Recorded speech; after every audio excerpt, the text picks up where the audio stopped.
Do you believe you are above consequences in video games? Do you believe you can insult NPCs and maybe kill them? Do you believe that you can ignore what characters have to say? And do you think that any of these characters matter?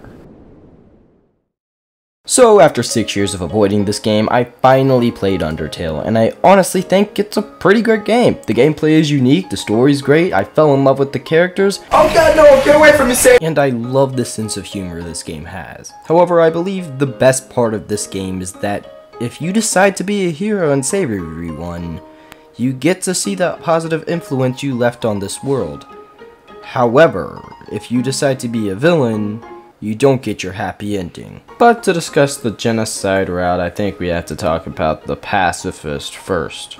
So yeah, we should probably do that. So long ago, there was a war between humans and monsters, and the monsters lost the war and got shut into the underground by a barrier. However, every couple decades, a human falls, and you so happen to be that human. Over the course of the game, you explore the underground and meet the monsters that inhabit it. Sans, Papyrus, Toril, Undyne, Alphys are monsters you become good friends with. You get to know each and every character in this game. A spider that is almost as greedy as I am with my 3 cents I make from YouTube a month. A ghost where you lie on the floor with and feel like garbage, and holy crap, I've never related to a fictional character this much. And Flowey, who is a vengeful flower that may know and be more than he lets on.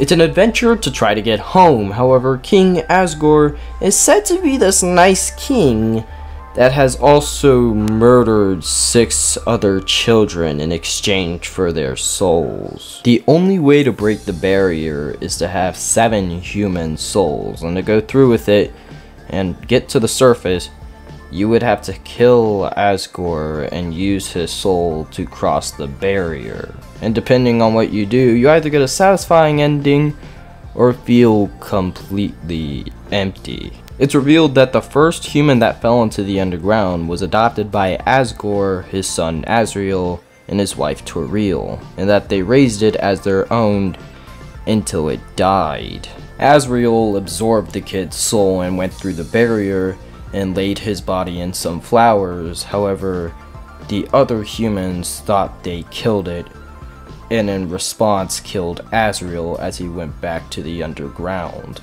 But this is where you come in. Depending on your choices, characters will either love you or despise you. However, in the pacifist route, you will gain trust between the characters and develop friendships with them. You can choose to kill the monsters or persuade them not to fight. Each character has their own distinct personalities as well as their secrets, and this is incredibly obvious with Alphys. When you first meet Alphys in the last area of the game, you connect with her.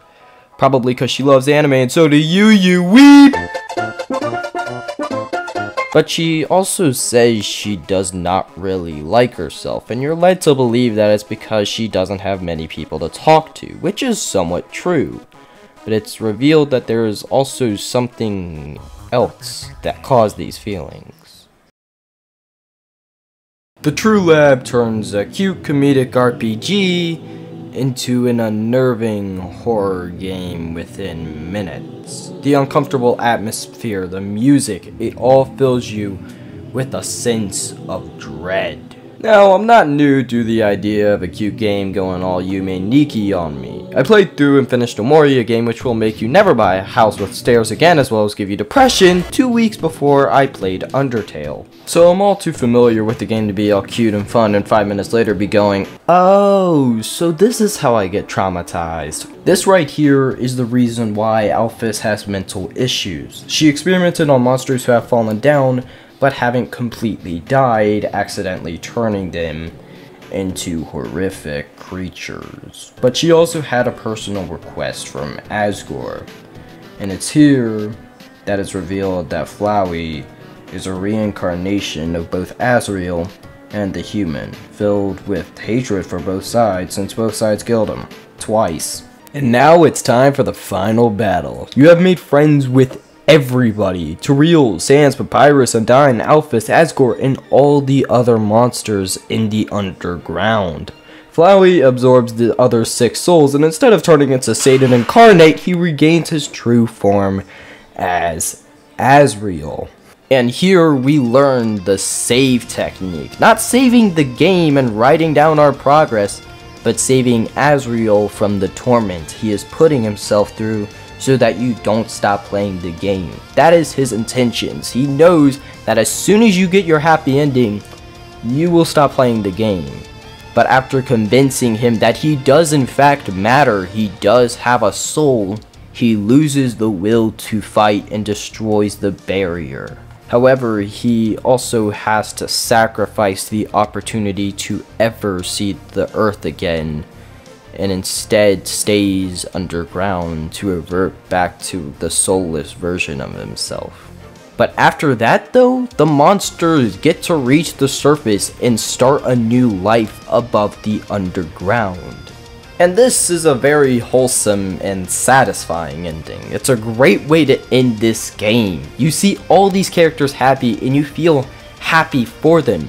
Your story has ended, but you know that for these characters, they have their whole lives ahead of them.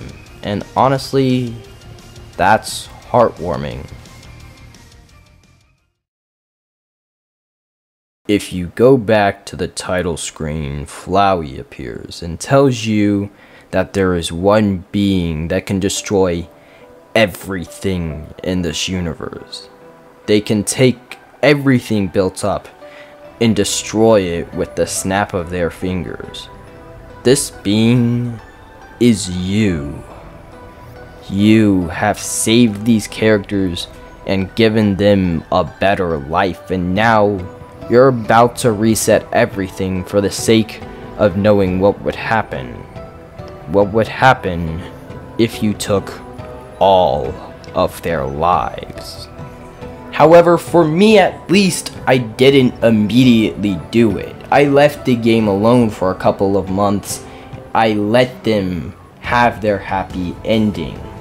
However, then I decided to do a genocide run. However, when I opened the game, something unsettling happened. The music, the atmosphere, it felt like it knew. Like it knew I was not there to do a pacifist run. And so, I started it. However, the game does something really interesting. While you're killing everybody and everything in this world, it's like the whole time the game is asking you, do you feel like a hero yet? Do you have any morality? And is what you're doing really right? The once populated towns start to be abandoned. You find notes from some people begging you not to hurt their families. And everyone is terrified of you. Why? Because you're ruthless. You've killed their friends, you've hurt their family, and you are picking all of them off, one by one. You kill Papyrus, Undyne, Metaton. Every single person in this game is dead by the time you finish it. Now, when you start going down this path, Sans says something interesting, but he's right. You are not human in this world. You are a psychopath. In reality, you're a person playing a video game. You kill these monsters with ease, and not much stays on your mind about them, because in other RPGs, it's how you normally play. When you reach Asgore's castle, you instead hear Flowey's story. He realized that this is just a video game and abused that power by saving and loading the game. He saved everybody, he's killed everybody, and he's seen every line of dialogue there is to see. However, here you come to the shocking realization that now you're no better than Flowey. You've saved everyone, you've killed everyone, you have exhausted every dialogue box, and now you're about to finish the job. But one thing is stopping you from doing that.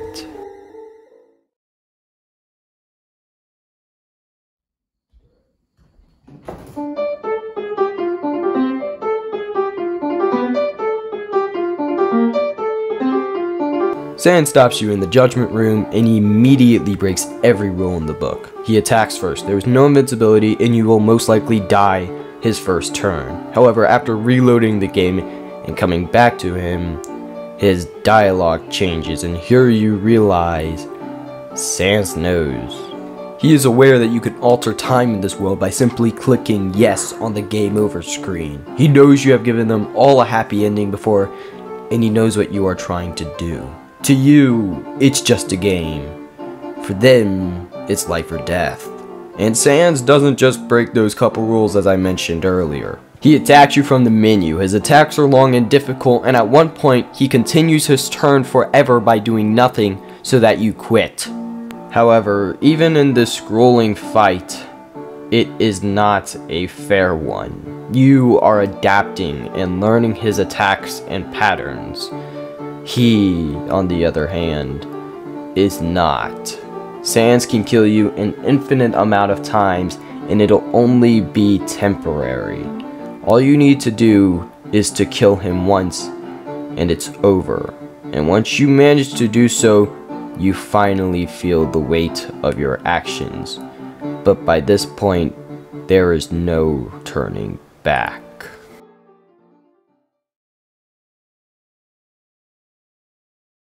Flowey kills Asgore and begs for mercy. He begs that you spare him. You have the most terrible creature in the underground, terrified of you. But you kill him anyways in brutal fashion.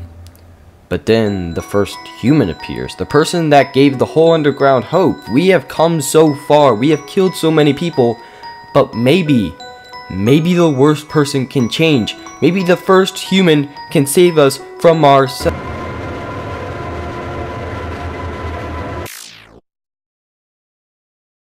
Kara, the first human, was not a good person either. In some dialogue, it's implied that Kara had dark tendencies, and that, in fact, while Azrael was resting his dead body in the flowers when the other humans attacked, Kara, part of Azrael now, tried to slaughter them all, but failed because Azrael held him back. Kara has a severe hatred now for both monsters and humans, and he was the one in control while being a flower. But during that period, he now knows it's a video game, and so he erases the whole game. Undertale is no more. You open the game back up and you just see nothing. There is nothing here. Wait for a while and he will finally talk to you. You wanna go back. You wanna go back to the world you destroyed. It was you who pushed everything to its edge. It was you who led this world to its destruction. But you cannot accept that.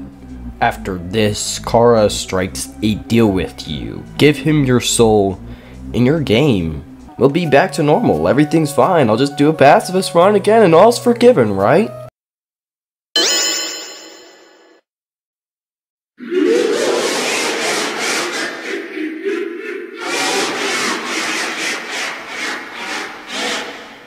The game remembers.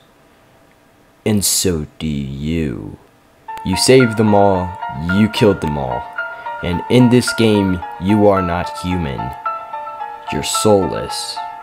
And you can do nothing to change the past.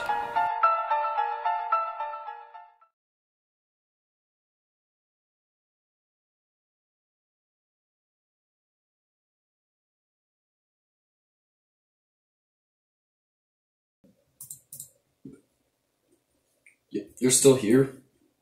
It's over. Go home. Why are you? Okay, you want an apology? I'm sorry this video came out as long as it did. It was supposed to come out 2 weeks ago, but driver's ed got started. You know how that goes, alright? Plus, now you get a 15-minute video, so there you go. Alright, why are you still here? Is it because the video's still running? You can leave now. You're not missing out on anything. I promise. Okay, what? You want special thanks? Alright, thank you to Fatal, or whatever he goes by online nowadays, because he changes his name every 30 seconds, and James Likes Games for convincing me to give Undertale a shot. Appreciate it. Oh, and thanks Fatal for guiding me through on how to be the undying tongue twister, am I right? I wouldn't have done it without you, so thanks. For everybody else watching, why are you still here? The video's over. There's nothing left. Nothing. Enjoy the rest of your day. Go talk to someone for once instead of being in your basement and watching YouTube. Alright? Come on. Go. Oh. Hey. Director, roll the credits. Psych! I just want the time back, I just want the time back, I just want my mind back, I just want my mind back, I just want the time back, I just want the time back. I just want the time back, I just want the time back, I just want my